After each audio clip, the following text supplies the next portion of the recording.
Hello children, good morning, namaskar. You are welcome to Gyanodaya Basic Knowledge for Science classes for class 7th.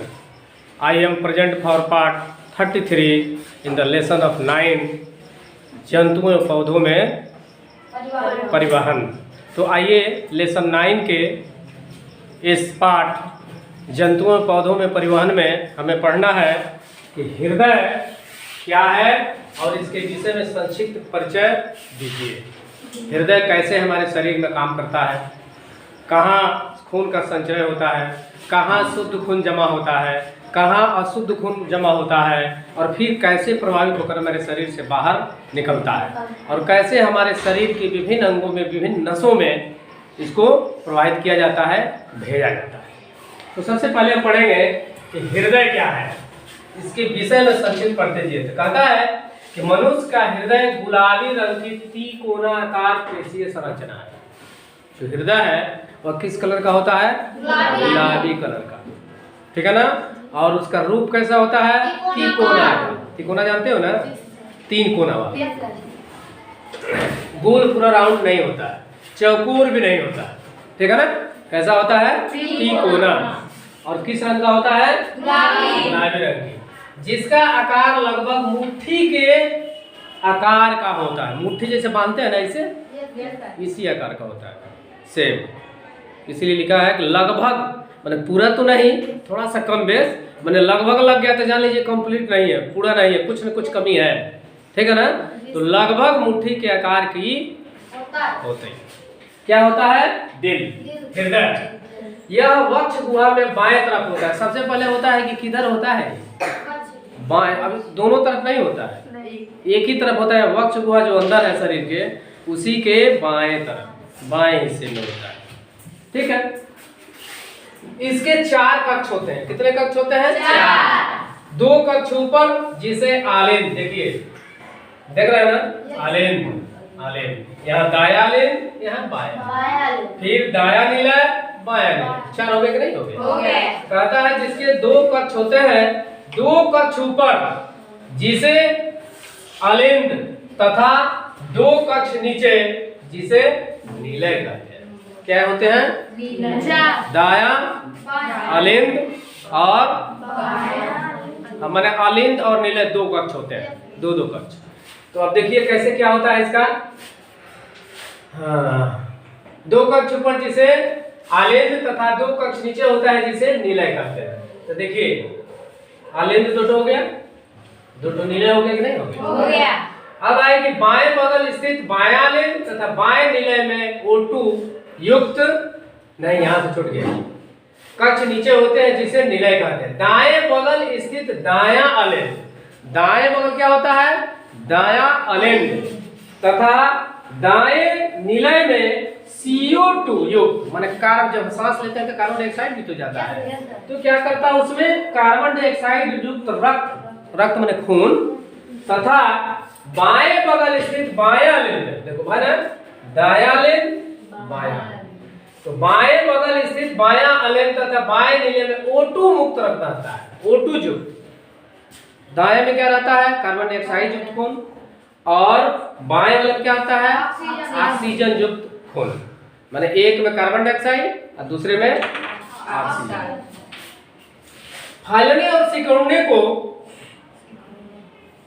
क्या कहते हैं? शिथिलन। फैलने और सिकुड़ने को संकुचन। देखो एक होता है फैलने, और फैलने को एक को आता है संकुचन, दूसरे को कहते हैं शिथिलन।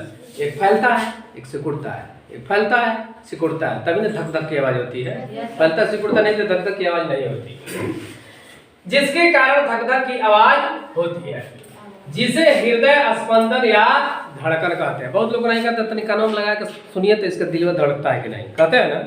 लगाओगे तो टुस टुस टुस टुस टुस टुस ऐसे सुनाए। चाहे डॉक्टर ये आला लगाता है, चाहे आप लोग भी किसी चीज का बना के लगाइए, देखिए सुनाई देता। अपने में सटा लीजिए माचिस का एक डिब्बा और दूसरे में तागा से, और उसको लगा सुनाइए, एकदम सुनाएगा टुस टुस। तो उससे हम क्या कहते हैं? धड़कन, उसे दिल की धड़कन कहते हैं। फैलने से सिकुड़ने को संकुचन और शिथिलन कहते हैं, जिसके कारण धक धक की आवाज होती है, जिसे हृदय स्पंदन या धड़कन कहते हैं। स्पंदन में वही होगा, धड़कना, जब करना। हृदय में रक्त सीरा द्वारा भरता है। अब देखिए एक रक्त तो आता है, तो जिधर से आता है उसको कहते हैं हम सीरा, और जिधर से निकल कर भरता है उसको कहते हैं धमनी।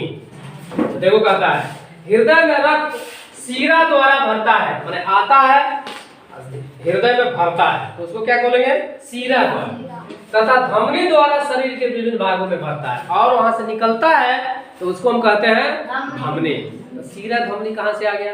दोनों नस है, लेकिन जो खींचता है खून को उसको कहते हैं सीरा, और जो बाहर करता है नसों में बहता है पूरे शरीर को उसको कहता है धमनी। जाने रहो भागों भरता। अशुद्ध रक्त सिराओं द्वारा हृदय में भरता है। जो आता है तो पहले तो खून अशुद्ध होता है, तो सिराओं द्वारा शरीर में भरता है, अब वहां से उसको छांटता है, इसको शुद्ध करता है, फिल्टर करता है। तो देखो अशुद्ध रक्त सिराओं द्वारा हृदय में भरता है, तो भरने का मतलब हो गया कि सिरा द्वारा सिरा द्वारा खून आता है, तो अशुद्ध खून सिराओं द्वारा आता है, तथा फुसफुस धमनी द्वारा फेफड़े में भेजा जाता है। फुसफुस बीच में वो धमनी होती है, फुस फुस फुस फुस करती है, फैलती है, सिकुड़ती है, जैसे स्पंज टाइप का फिल्टर लगा हुआ है, वो क्या करती है वहां से उसको फिल्टर करती है, माने स्वच्छ करती है, शुद्ध बनाती है। तो फुसफुस धमनी द्वारा फेफड़े में भेजा जाता है, फेफड़ा भेजा जाता है। बाएं निलय से शुद्ध रक्त धमनियों द्वारा शरीर के विभिन्न भागों में भेजा। देखो बायां निलय कहाँ है? क्या देखिए बायां निलय है ना, अब इधर से गया तब इधर से निकलेगा, इधर से सब में भरेगा, छनेगा, जाएगा। बायां निलय से शुद्ध रक्त धमनियों द्वारा शरीर के विभिन्न भागों में भेजा जाता है। यह प्रक्रिया लगातार चलती रहती है। तो शुद्ध खून किससे भेजा जाता है? धमनी द्वारा। और शुद्ध खून किससे लिया जाता है? सीरा द्वारा। उसी को जिससे खून लिया जाता है उस नस को क्या कहते हैं? सीरा। और जिससे बाहर भेजा जाता है, जिससे खून लिया जाता है वो खून अशुद्ध होता है, तो सीरा हो गया। किसके द्वारा शुद्ध करके भेजाते हैं? बाएं नीले से। इधर से लिए तो उधर पहुंचा, बायां नीले से इसको शुद्ध करके शरीर की विभिन्न नसों में प्रवाहित किया जाता है। यह प्रक्रिया हमारे शरीर के अंदर हमेशा चलती रहती है। अच्छा बताओ, एक तो नस में कोई प्रॉब्लम आ जाएगी तो आदमी बेहोश होकर गिर जाएगा कि नहीं गिर जाएगा? तुरंत बेहोश हो जाता है। इसलिए सारे नसों को जो पतली पतली नसें हैं, बारीक बारीक, जैसे किसी साउंड बॉक्स में देखते हो बहुत पतली पतली तारें होती है, उसी तरह की होती है।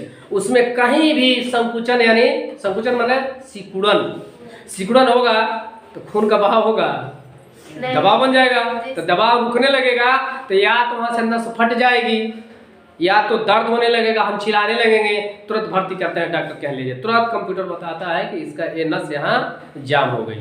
तुरंत कंप्यूटर द्वारा उस नस में महीन बारीक तार भेजा जाता है, सुताकर कंप्यूटर बताते हैं यहाँ तक पहुँचता है। वहाँ तक पहुँच गया तो कंप्यूटर से देखने वाला देखता है कि वहाँ पर यह जाम है, तो तार पतली तार होती है, आगे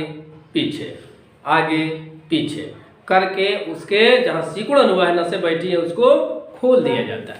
अब है कि नसें बैठती क्यों है, ये भी जानते हो जी, बैठती क्यों है? जितना हम लोग 2 नंबर तेल का यूज करते हैं, चर्बी वाला चीज इस्तेमाल करते हैं, मुर्गा खाते हैं, उसमें कितना फैट रहता है। थरिये में दोगे तो देखो वो बिना 2 बार साबुन से नहीं धोगे तो नहीं निकलेगा, है ना? सही है कि नहीं है? तो फैट है, जितना 2 नंबर तेल है, 5 रुपया 10 रुपया के चलते 2 नंबर तेल ले आके खरीदता है, वो तो बड़ा महंगा तेल डकैता। 2 नंबर तेल खाते हो, 2 नंबर डंडा खाते हो, वही सब चीज़ें शरीर के अंदर जाती हैं और धीरे धीरे नसों में ब्लॉकेज करती हैं। ब्लॉकेज के एक नस कहीं डिस्टर्ब होगा तो शरीर के अंदर तुरंत हलचल हो जाएगी, सिर दर्द होगा, बेचैनी हो जाएगा, आदमी बेहोश होकर गिर जाएगा, नसें फूट, न कहते हैं हार्ट अटैक हो गया। सुने हो हार्ट अटैक क्यों होता है? वही होता है, जब नस कहीं जाम होगी, खून प्रवाहित नहीं करेगा तो नस वहीं से ब्रेक कर जाती है, खून निकल जाता है। जहां फटा ना कि उसमें बाहर से हवा गया तो तुरंत तो पॉइजन का काम करता है, तुरंत मर जाएगा। इसलिए खान पान में ज़्यादा तेलों, जो तैलीय चीज़ है उस पर ध्यान खाइए, लेकिन बड़ा हिसाब से, बहुत सोच समझ के, नहीं कि हमेशा उसी पर भिड़े रहिए। पूड़ी सब्जी बड़ा लोगों को पसंद आता है, लेकिन पूड़िया में जो तेलवा क्षमता है वही ना है। मुर्गा 2 नंबर खाते हैं, उसमें भी तो चर्बी है, फैट है। तो यही सारी चीज़ें जितनी हैं नसों को ब्लॉकेज करती हैं, तो उस पर ध्यान रखना चाहिए। चटनी उटनी जरूर खाना चाहिए।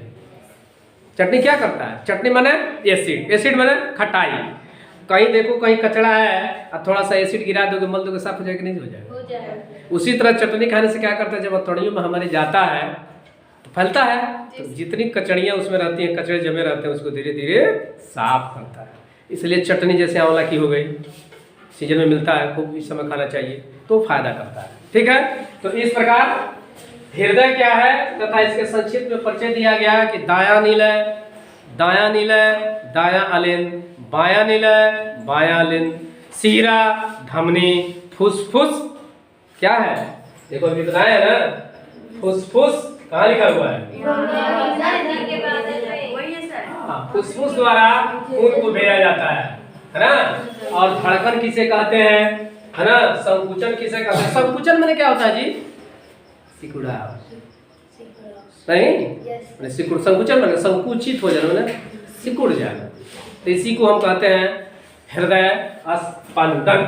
तो देखो दायां, देखो इसमें फिगर में देख लो कैसे बना हुआ है, इसी आकार का सब इसमें देखो कैसे कैसे बना हुआ है, किसी आकार के हो जाता है, दायां लेन, दायां लेन, बायां लेन, बायां लेन।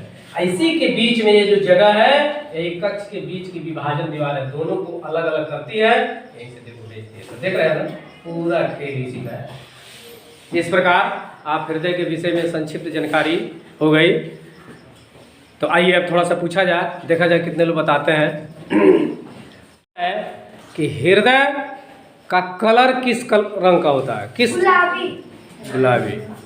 अच्छा, हृदय का आकार कैसा होता है? तिकोना। हाँ, और किसके लगभग बराबर होता है? मुट्ठी के बराबर। खून जो पहले जो नसें लेती है, उस नसों को पहले हम क्या कहते हैं? बोलो खड़ा होकर, कौन बोला है? सीरा। और जो नसें खून को बाहर करती हैं, धमनी कहते हैं। ठीक है ना। किस के द्वारा शुद्ध रक्त धमनियों में प्रवाहित होता है?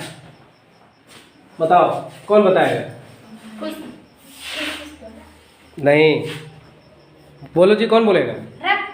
रक्त किसके द्वारा बाहर होता है शुद्ध खून? ना, बायां निलय द्वारा। देखो यहाँ लिखा भी है लेकिन तुम लोग देख नहीं पाते हो। बायां निलय द्वारा शुद्ध खून प्रभावित होता है। ठीक है ना। अच्छा, धड़कन किसे कहते हैं? कौन बताएगा? दिल की कहते हैं, दिल होता है धड़कन तक किनाए हो, कहते हैं ना। तो दिल की धड़कन का मतलब क्या हुआ? कौन बताएगा? धड़कन किसे कहेंगे ना? धड़कन किसे कहेंगे? हृदय के फैलने और सिकुड़ने को भुला जाते हैं सब। हृदय के फैलने और सिकुड़ने को ही धड़कन कहते हैं। इसी को एक चीज और कहते हैं, हृदय स्पंदन या धड़कन। ठीक है ना। चलिए इस प्रकार थोड़ा याद करिए, जो बताएं उनको भी धन्यवाद, जो नहीं बताएं उनको भी धन्यवाद। अभी हम हृदय के विषय में जानकारी प्राप्त किए कि हृदय क्या है, धड़कन किसको कहते हैं, सीरा किसे कहते हैं, धमनी किसे कहते हैं। ठीक है, खून कहाँ से शुद्ध आता है, भेजा जाता है, कहाँ खून अशुद्ध होता है, और हृदय स्पंदन क्या है, और हृदय का आकार क्या होता है, हृदय का कलर क्या होता है। देखो एक साथ कितने क्वेश्चन आ गए। अगर छोड़ा छोड़ा एक एक सौ भी याद करो तो बहुत होगा कि नहीं होगा? तो इस तरह याद करिए। तो इसीलिए संक्षिप्त में इसको बताया गया। इस प्रकार की उम्मीद है कि समझ में आया होगा। यदि समझ में आता है तो मेरे चैनल, आपके चैनल, यूट्यूब चैनल को सब्सक्राइब करेंगे, वीडियो को लाइक करेंगे और अपने मोबाइल से दूसरे पर शेयर करें, ताकि और लोग भी इस साइंस के, इस हृदय के विषय में जानकारी प्राप्त कर सकें। अब मैं मिलता हूँ नेक्स्ट वीडियो में, तब तक के लिए thank you for watching video. Tata, okay, नमस्कार।